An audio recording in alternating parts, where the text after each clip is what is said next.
អ្វីជាការសំទោសពិតប្រាកដមិនคล้ายคล้ายគ្រប់គ្នាតែមានកំហុសឆ្គងជារឿយៗរួមទាំងយើងម្នាក់ផងបើគិតមកដល់ពេលនេះគឺបានបង្កើតកំហុសមិនតិចទេ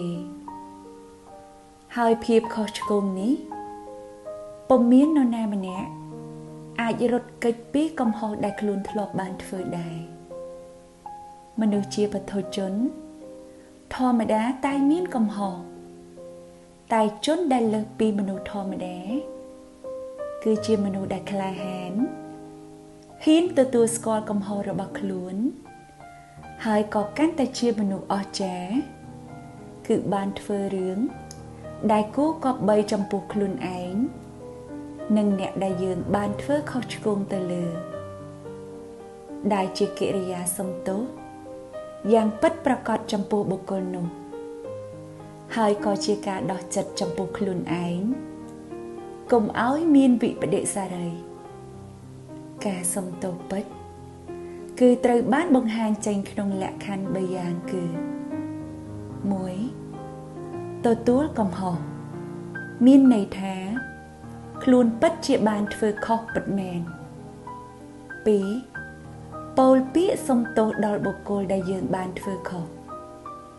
ដោយបង្ហាញការសោកស្ដាយនៅអ្វីដែលខ្លួនបានធ្វើ3កែប្រែកំហុសគឺមិនអនុញ្ញាតឲ្យមានកំហុសដដែលកើតលើបុគ្គលនោះឬជនដទៃផ្សេងទៀតជីវិតគឺជាសាលារៀនដ៏ធំមួយដែលអាចឲ្យយើងគ្រប់គ្នារៀនសូត្របានរហូតដល់ថ្ងៃមួយដែលលែងមានវត្តមានយើងកំហុសដែលកើតមានឡើងទាំងយើងជាអ្នកបង្កើតក្តីឬត្រូវបានបង្កើតឡើងតាមរយៈអ្នកដទៃក្តីគឺសុទ្ធតែជាបទពិសោធន៍ដែលអាចឲ្យយើងសិក្សារៀនសូត្រពីការធ្វើខុសនោះអាចคล้ายទៅជាពាក្យណែនាំដ៏មានប្រសិទ្ធភាពដល់ជនដទៃមិនឲ្យបង្កើតកំហុសដូចដែលយើងធ្លាប់បានសាងជាឱកាស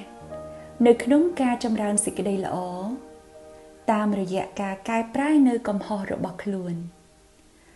ហើយក៏ជាការគោរពខ្លួនឯង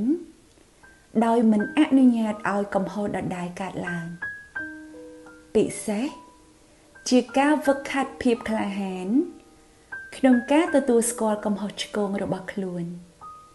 ដែលជនដទៃធ្វើបានដោយកម្រមនុស្សល្អពិតគឺជាមនុស្សដែលចេះទទួលកំហុសនិងចេះរួមចំណែកលើបញ្ហាដែលបានកើតឡើងហើយក៏ចេះឲ្យអភ័យចំពោះកំហុសអ្នកដទៃយើងក៏បីសម្លឹងទោសកំហុសរបស់ខ្លួន